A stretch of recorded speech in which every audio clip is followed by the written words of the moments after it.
Hey there. If you have, in all likelihood, seen conflicting messages about are we in a recession? Are we not in a recession?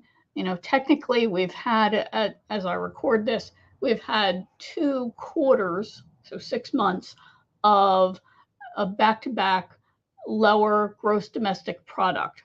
But there are other signs that we're really not in a recession. However, you might see some symptoms of a recession on your own. Just talking about it can trigger people to start to constrict. They become fearful. There's stress, there's uncertainty. If you sell directly to consumers, they may be nervous about their job and their security. Will they continue to get a paycheck? If they lose their job, will they be able to find another one that pays comparably? And all of the emotional unrest that can create. If you sell to businesses of whatever size, they may be having the same kind of thoughts, only amplified. Will they have to enact cutbacks? Are there going to be continuing orders for whatever it is that they offer? And what are they going to do? So you are seeing companies right now are rescinding job offers. You're seeing in all kinds of different stacks, right? Different verticals. They are making decisions not to hire. There are some industries, especially technology, surprisingly enough, that are cutting people and they're having layoffs. You're seeing people who are delaying purchases. You may actually be seeing this yourself. It might be that you have had people take X period of time to make a purchase, and you're seeing that start to lengthen. That's referred to as a sales cycle. So maybe it takes you typically for maybe a few weeks to go from inquiry to contract. But you might see that starting to drag out and take longer and longer. And of course, that impacts your cash flow. It impacts your confidence in your ability to invest in your business, in your ability to make your own purchases, and it can raise your stress level. So, what the heck is a person to do? Well, what you want to do is understand how buyers think. And in this video, I'm going to share the basic way they organize. We all do this, right? So we do it as buyers. The basic way that buyers organize their thoughts for choosing to buy or not. My name's Winnie Anderson. I am a brand and content strategist. I work exclusively with service businesses, and I help them shorten their sales cycle. I help them nail their message and create strategies and content tools that help buyers decide to buy faster and easier with no icky, gross, pushy selling on your part.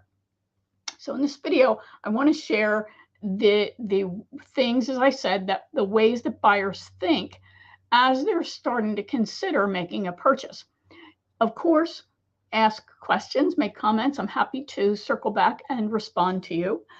Welcome to Message Monday.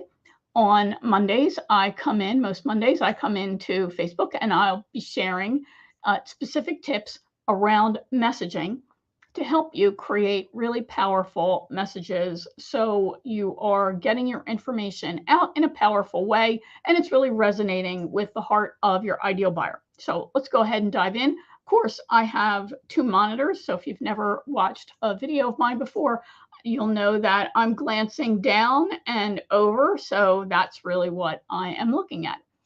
I'm using the fabulous StreamYard app, so if you join me live, you want to make sure that you click that StreamYard link. That will just let StreamYard see your name and your image. So when I'm looking at my StreamYard dashboard, which I have in front of me, rather than saying Facebook member or that sort of thing, I'll see your actual picture and your name. That's all you're giving StreamYard access to, nothing else, I promise. So it's completely safe and it's private other than your name, right? And once I disconnect, that's it. There's no retaining any kind of information, but obviously your name will show up on the platform itself on Facebook. So let me know that you're here. As I said, post questions, share your thoughts, share comments. And if you find this is helpful, of course, show me some love.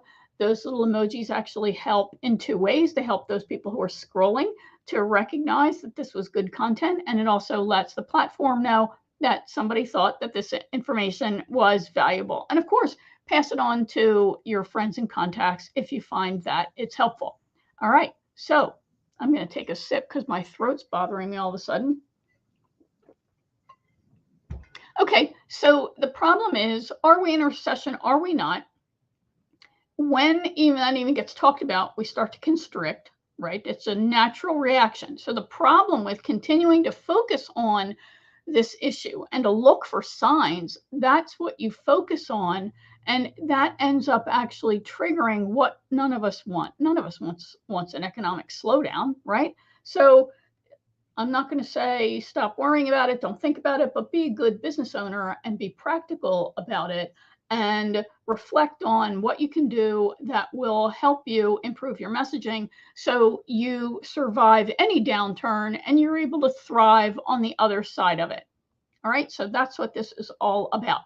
So as buyers constrict, right, we know that that impacts the business itself. It impacts them. They can't do the things they want to do. They can't enjoy their life. They can't expand their business. They feel they need to let people go. So you definitely want to recognize that this is an incredibly powerful problem, obviously, right? So how do you solve this problem? Well, what you might try doing is following up with them, calling them more often, trying to get them to make a decision faster. So you might get caught up in discounting. This is a really ugly direction to go in, and I strongly encourage you not to do this.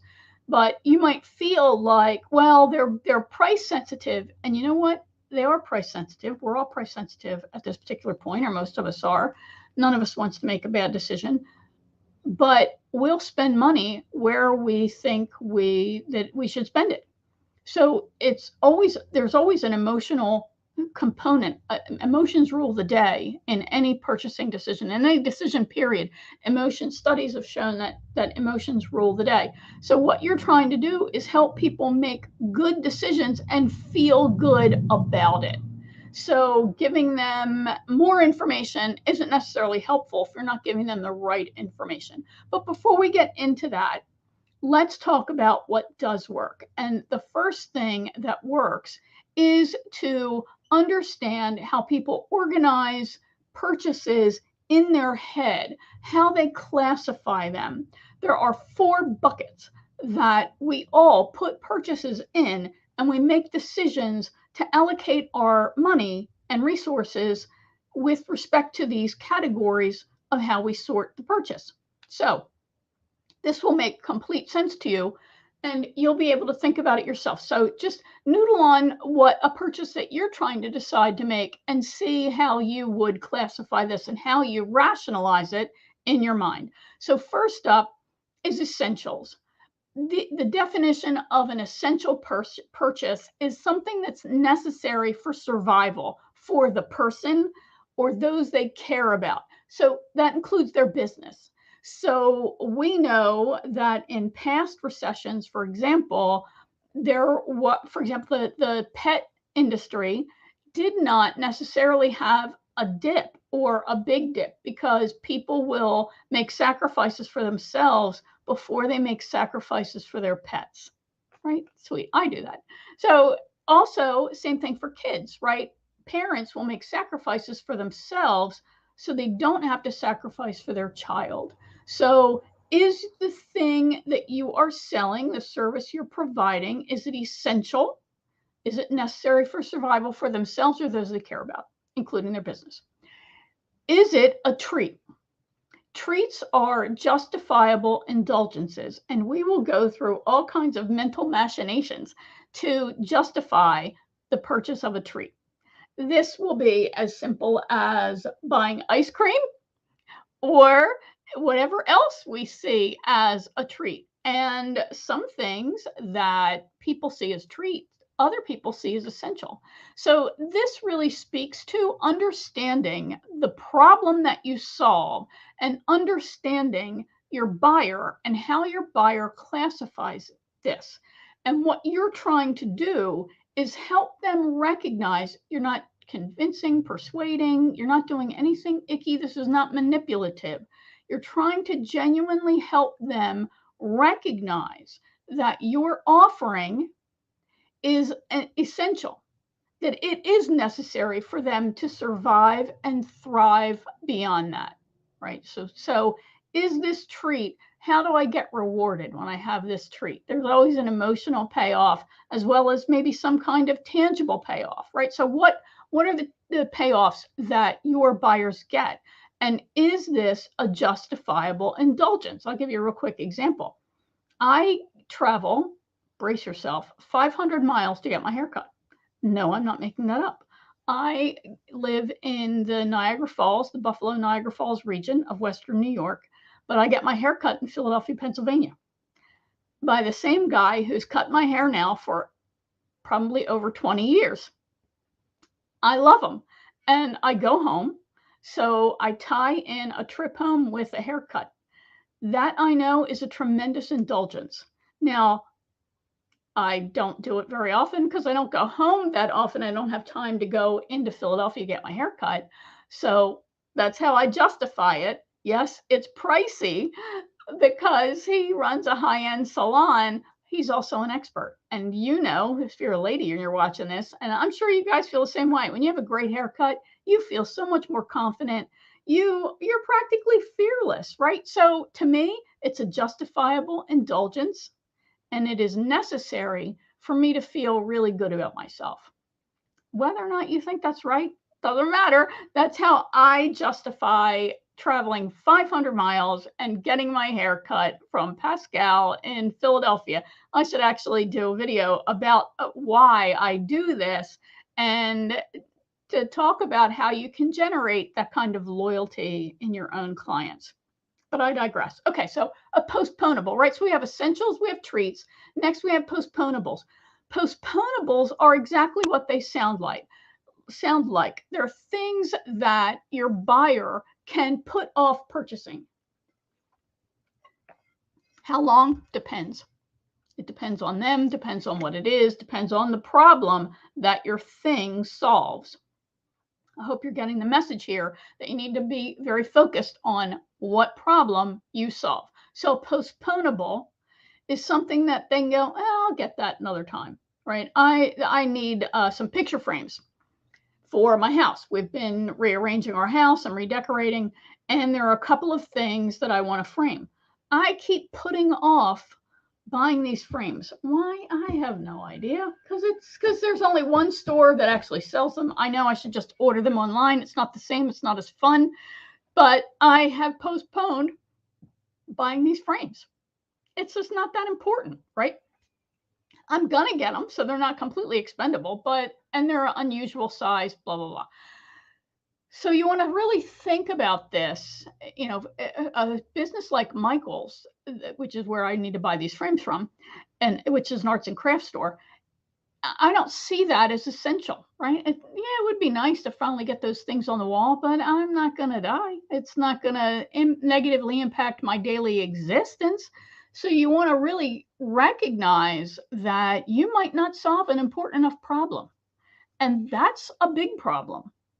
So your cocktail exercise is to really noodle on the urgency of the problem you solve. You can't create urgency. It's something inside the buyer. I'll talk about that at another time.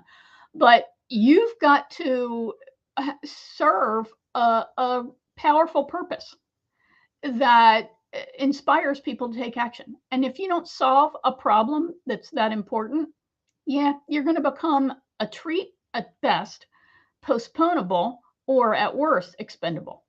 So expendables, these are the things that somebody can cut out completely.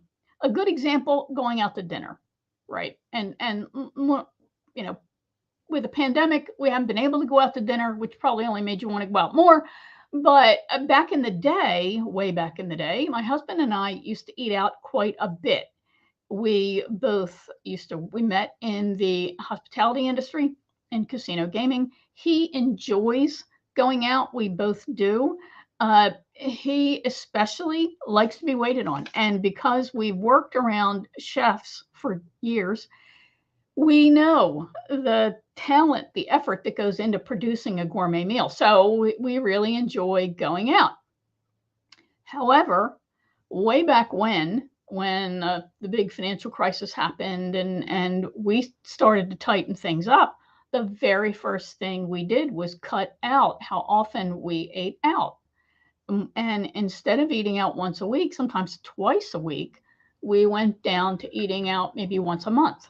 That became a justifiable indulgence, a treat. It certainly was never essential, but we just did it because we could and we liked it. So that became something that's really expendable. And of course, in the pandemic, you couldn't go out to eat, and I won't get into that.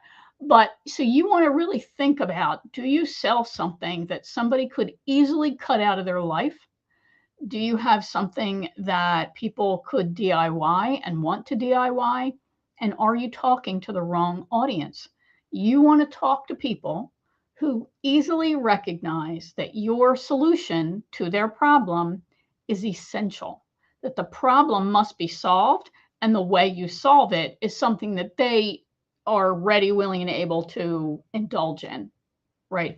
So you've got to make sure that you solve an existing problem that is urgent for them to solve or feels urgent to them. And your messaging then, back to, because this is Message Monday, right? Your messaging then needs to help them connect with the urgency of solving the problem. So that means you have to understand the problem you solve. It means you have to understand the benefit of your solution. You have to understand what they need and want, what they aspire to, and how your solution helps them thrive. So you need to focus on the now, because people in a recession or a recessionary environment, they're very immediately focused. They find it scary to look too far down the road because there's so much uncertainty. When the good times are rolling, people feel like they won't end.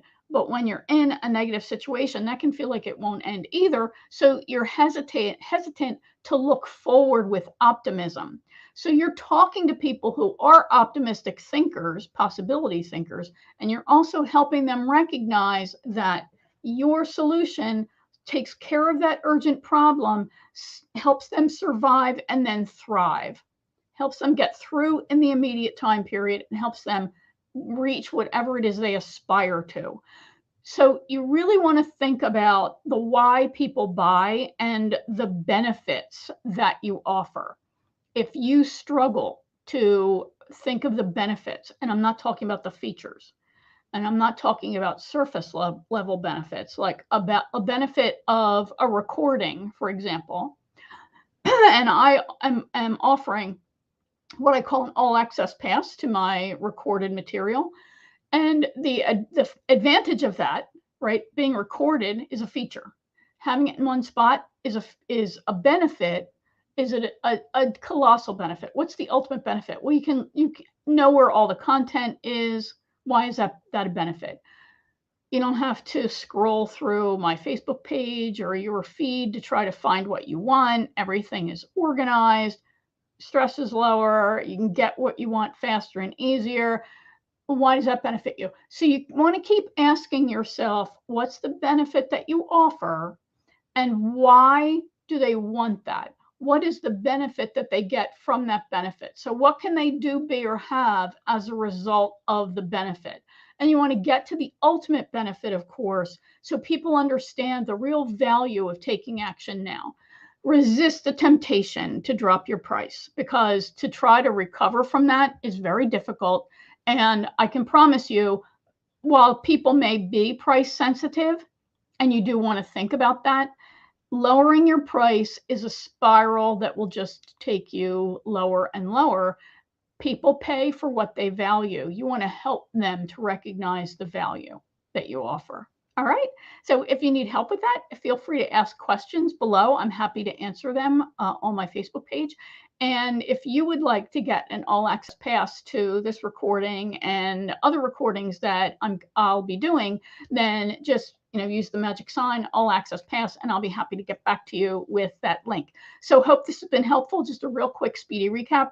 Buyers put a purchase in one of four categories. The purchase is either essential, meaning it solves an immediate problem, and they must have it to survive or thrive, or themselves or for someone that they care about. It's a treat, a justifiable indulgence. It's postponable, I don't have to do it now, or it's expendable, and I don't have to ever do it. It's just not that important. So you want to recognize that, and you want to craft messaging that helps people connect with why your solution is an essential solution to their problem, or it's a justifiable treat and they really deserve it. All right. My name is Winnie Anderson. I am a brand and content strategist. I work with service-based businesses, and I help them nail their message and create strategies and content that helps their buyers decide to buy. If you have any questions, feel free to post them, and I will see you in another video soon. Thanks for watching Message Monday. Bye for now.